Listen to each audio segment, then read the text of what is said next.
खबरों में आगे बढ़ेंगे। राहुल गांधी की लोकसभा अयोग्यता का मामला। राहुल गांधी मामले में आज सुप्रीम कोर्ट में होगी सुनवाई। राहुल गांधी की ओर से कोर्ट में डाली गई है याचिका। राहुल गांधी ने दोष सिद्धि पर रोक लगाने की मांग की है। तो मोदी सरनेम को लेकर यह पूरा विवाद अब सुप्रीम कोर्ट पहुंच चुका है। तो राहुल गांधी को जहां तमाम कोर्टों से उन्हें राहत नहीं मिली है, तो अब सुप्रीम कोर्ट का दरवाजा खटखटाया है। पीयूष हमारे साथ लगातार जुड़े हुए हैं। पीयूष, आज बड़ा दिन राहुल गांधी के लिए भी रहने वाला है, क्योंकि जिस तरह से सरनेम विवाद के बाद तमाम कोर्ट का दरवाजा उन्होंने खटखटाया, लेकिन सूरत कोर्ट से भी उन्हें राहत नहीं मिली और अब सुप्रीम कोर्ट पर नजर है। सुप्रीम कोर्ट में क्या कुछ सुनवाई रहने वाली है? आज कितने बजे ये सुनवाई होगी?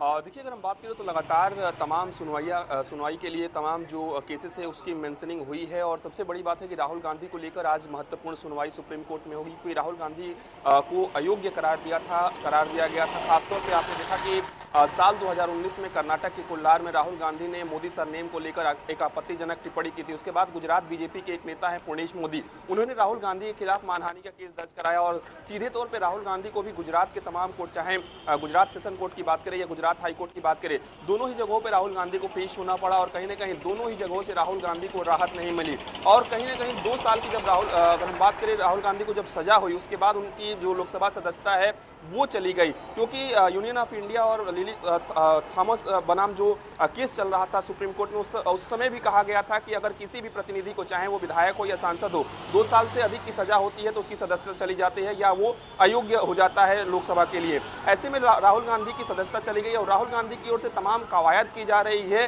कि किसी भी तरीके से जो अयोग्य ठहराया गया है उसे कहीं ना कहीं सुप्रीम कोर्ट से उसको लेकर राहत मिल जाए, राहुल गांधी की जो योग्यता है वो बरकरार हो जाए। और सुप्रीम कोर्ट आज देखने वाली बात होगी कि क्या कुछ टिप्पणी करता है, क्या कुछ दोनों पक्षों की दलील, क्योंकि पुर्णेश मोदी की अगर हम बात करें तो बाकायदा पुर्णेश मोदी ने भी कैविएट दाखिल किया है कि राहुल गांधी अगर सुप्रीम कोर्ट आते हैं तो पुर्णेश मोदी की भी बातें सुनी जाए। ऐसे में आज राहुल गांधी के लिए भी काफी महत्वपूर्ण दिन है और देखने वाली बात होगी कि सुप्रीम कोर्ट जब अपना कोई फैसला देता है या कोई अगली तारीख सुनवाई के लिए देता है, क्योंकि दोनों ही पक्षों की दलील सुप्रीम कोर्ट में सुनी जाएगी। उस दौर में आपने देखा कि जब गुजरात सेशन कोर्ट में ये पूरा मामला चल रहा था या गुजरात हाई कोर्ट में भी जब मामला चल रहा था, तब यही कोशिश की जा रही थी कि उन्हीं दोनों कोर्टों से कहीं ना कहीं राहुल गांधी को राहत मिल जाए। हालांकि सुप्रीम कोर्ट आने में थोड़ी बहुत देरी राहुल गांधी की ओर से जरूर कर दी गई है, लेकिन आज चूंकि मेंशनिंग हुई है, आज राहुल गांधी की मामले में सुनवाई होगी। राहुल गांधी को अयोग्य करार दिया गया था लोकसभा सांसदी की अगर हम बात करें उसके लिए, तो निश्चित रूप से आज काफी महत्वपूर्ण सुनवाई राहुल गांधी को लेकर सुप्रीम कोर्ट में होने वाली है। ठीक है पीयूष, आप लगातार जुड़े रहिए और भी खबरों पर आपसे अपडेट लेंगे। खबरों में आगे बढ़ेंगे, बात करेंगे नू हिंसा मामले में। आज सुप्रीम कोर्ट में सुनवाई हो रही है। बजरंग दल और विश्व हिंदू परिषद की सभा का मामला है। दिल्ली एनसीआर में सभाओं पर रोक की याचिका मांग की गई है। पिछली सुनवाई में कोर्ट ने सभाओं पर नहीं लगाई थी रोक। दिल्ली, हरियाणा और यूपी सरकार से मांगा गया था जवाब। तो पीयूष तिवारी हमारे साथ लगातार जुड़े हुए हैं। पीयूष, नू हिंसा के बाद कहीं ना कहीं जो बजरंग दल है और विश्व हिंदू परिषद के लोग विरोध प्रदर्शन जगह जगह दर्ज करा रहे हैं और इसी को लेकर सुप्रीम कोर्ट में सुनवाई है, किस तरह की सभा का आयोजन ना किया जाए। याचिका डाली गई और कहा गया कि इससे स्थितियां बिगड़ सकती हैं। हालांकि जब पिछली बार सुनवाई हुई थी तो चूंकि उसी दिन ये यात्रा निकाली जानी थी, तब सुप्रीम कोर्ट ने उत्तर प्रदेश सरकार की बात करें, दिल्ली सरकार की बात करें, हरियाणा सरकार की बात करें, तीनों ही सरकारों से जवाब मांगा था और आज की तारीख तय की थी कि इस पूरे मामले में सुनवाई होगी।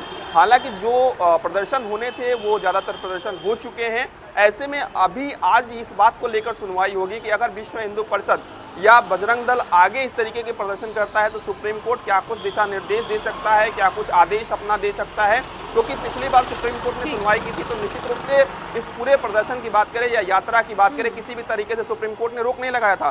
सुप्रीम कोर्ट ने यह कहा था कि राज्य सरकारें ये सुनिश्चित करें कि कहीं भी यात्रा या प्रदर्शन के दौरान भड़काऊ बयानबाजी ना हो।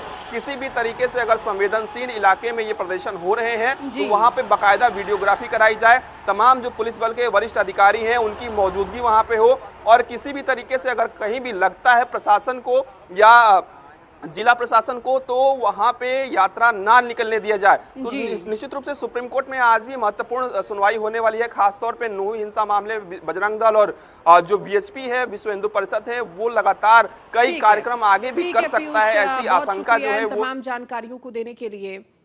अब खबरों में आगे बढ़ेंगे। मुख्तार अंसारी की जमीन पर बनेंगे 72 फ्लैट। बड़ी खबर आपको दे रहे हैं। माफिया मुख्तार अंसारी की जमीन से जुड़ा यह मामला है, जहां मुख्तार अंसारी से जुड़ी जमीन पर बनेंगे पीएम आवास। तो माफिया मुख्तार और परिवार के लोगों ने कर रखा था कब्जा। माफिया से छुड़ाई गई जमीनों पर बनेंगे 72 पीएम आवास। तो एलडीए 5 अगस्त को होने वाली बोर्ड बैठक में लाएगा प्रस्ताव।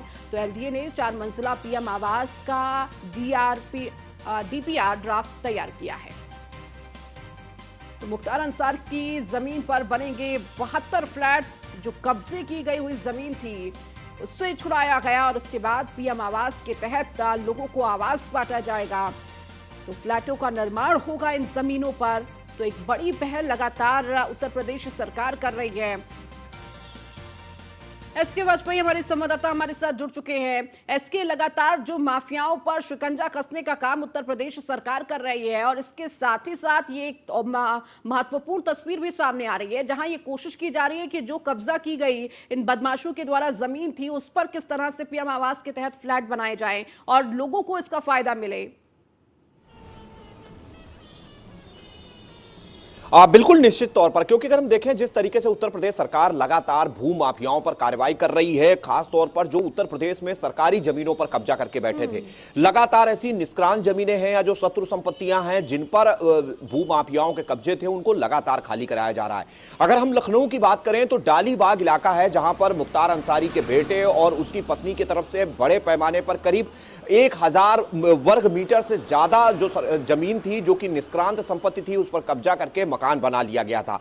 हालांकि पूरे मामले की जांच हुई और जांच में जब सारी चीजें निकलकर सामने आई कि किस तरीके से फर्जीवाड़ा कर यह जमीन कब्जा की गई थी, इस मामले में एलडीए की तरफ से कार्रवाई की गई थी, उसके निर्माण को बुलडोजर से ध्वस्त किया गया था। वो जमीन लगातार खाली पड़ी हुई थी। हालांकि करीब कार्रवाई को हुए करीब 1 साल बीत चुका है। उसके बाद अब उसकी जो कानूनी दिक्कतें हैं वो दूर कर ली गई हैं, क्योंकि लखनऊ विकास प्राधिकरण की तरफ से लखनऊ जिलाधिकारी को पत्र लिखा गया था जिसमें यह कहा गया था कि ये जमीन राजस्व विभाग से एलडीए को हस्तांतरित करा दी जाए, ताकि जिस तरीके से उत्तर प्रदेश सरकार लगातार अभियान चला रही है कि प्रदेश में लोगों के सर पे छत हो, जिसको लेकर आपने इलाहाबाद की भी वो तस्वीरें देखी होंगी जब मुख्यमंत्री योगी आदित्यनाथ ने माफिया अतीक अहमद की जमीन पर प्रधानमंत्री आवासों का आवंटन किया था, उसकी चाबियां लाभार्थियों को सौंपी थी। तो कुछ इसी तरीके की तस्वीरें अब लखनऊ में भी देखने को मिलेंगी, जहां मुख्तार अंसारी के आवास पर, जहां पहले आवास हुआ करता था, अब वहां पर प्रधानमंत्री के जो आवास हैं वो लाभार्थियों को दिए जाएंगे। हालांकि इनकी संख्या 72 होगी, जिसको लेकर डीपीआर लेआउट भी एलडीए की तरफ से तैयार कर लिया गया है। अगली बोर्ड बैठक में इस प्रस्ताव को रखा जाएगा और इस प्रस्ताव के पास होने के साथ ही वहां पर निर्माण की प्रक्रिया को आगे बढ़ाया जाएगा। तो सीधे तौर पर एक मैसेज भी इसके जरिए से देने की कोशिश उत्तर प्रदेश सरकार कर रही है कि अगर कोई भी माफिया जमीनों पर कब्जा करेगा तो उसके निर्माणों को जमींदोज करने के बाद कहीं ना कहीं एक कोशिश होगी कि वहां पर गरीबों के आसियाने बनाए जाएं और गरीबों को आसियाने दिए जाएं, जिसको लेकर कहीं ना कहीं अब तैयारियां पूरी हो चुकी हैं और जल्द ही जिस तरीके से अतीक अहमद के जो कब्जे थे उनकी जगह पे प्रधानमंत्री आवास बने थे, तो मुख्तार अंसारी के कब्जों पर भी लखनऊ में आवास बनते हुए दिखाई देंगे। ठीक है, बहुत शुक्रिया एसके इन जानकारियों को देने के लिए। लखनऊ में मोहनलालगंज से सांसद केंद्रीय राज्य मंत्री कौशल किशोर ने केंद्रीय रेल मंत्री पीयूष गोयल से वर्चुअल बैठक की। इस दौरान कौशल किशोर ने रेलवे से संबंधित समस्याओं से उन्हें अवगत कराया। वहीं लखनऊ के आलमबाग स्टेशन का नाम बदलकर बुद्धेश्वर धाम रखने का प्रस्ताव भी रखा है।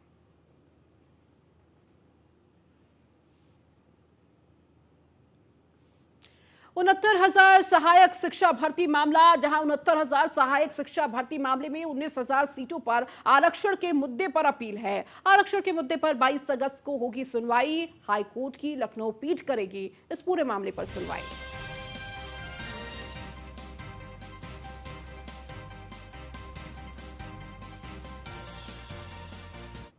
अब खबर गाजियाबाद से है, जहां बाइक बोट घोटाले में सपा नेता को न्यायिक हिरासत। सपा नेता दिनेश गुर्जर को 14 दिन की न्यायिक हिरासत पर भेजा गया। जांच के बाद ईडी ने 21 जुलाई को किया था गिरफ्तार। 16 अगस्त को होगी मामले की अगली सुनवाई।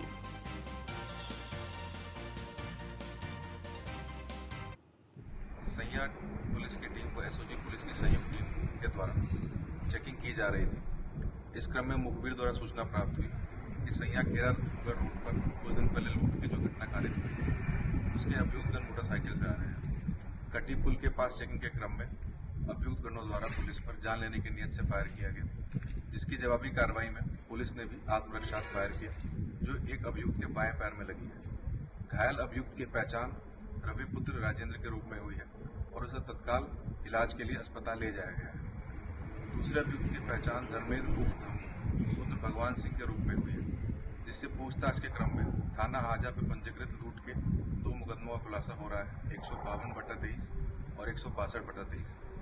घटनास्थल से 2 अदद तमंचा, 315 बोर, 3 जिंदा कारतूस, 1 खोखा, 1 मंगलसूत्र, पीली धातु। आगरा में पुलिस और 2 बदमाशों के बीच मुठभेड़ हो गई है। मुठभेड़ में एक बदमाश के पैर में गोली लग गई। पुलिस को कब्जे से ज्वेलरी और नकद बरामद हुआ है। पकड़े गए बदमाशों ने लूट की वारदात को अंजाम दिया था। आगरा थाना सैया का पूरा मामला है, जहां पर इस तरह की लूट की वारदात को अंजाम दिया गया तो आगरा में पुलिस और 2 बदमाशों के बीच मुठभेड़ हो गई। मुठभेड़ में एक बदमाश के पैर में गोली लग गई तो पुलिस को कब्जे से ज्वेलरी और नकद बरामद हुए हैं। पकड़े गए बदमाशों ने लूट की वारदात को अंजाम दिया था।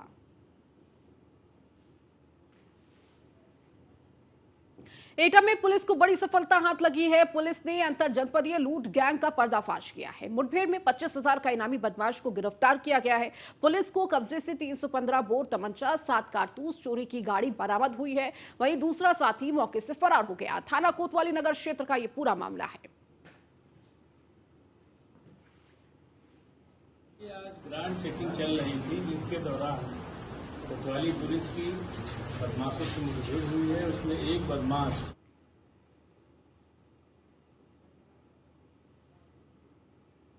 चलिए इस बीच रुकेंगे एक छोटे से ब्रेक के लिए। न्यूज़ 1 इंडिया पर खबरों का सिलसिला लगातार जारी है।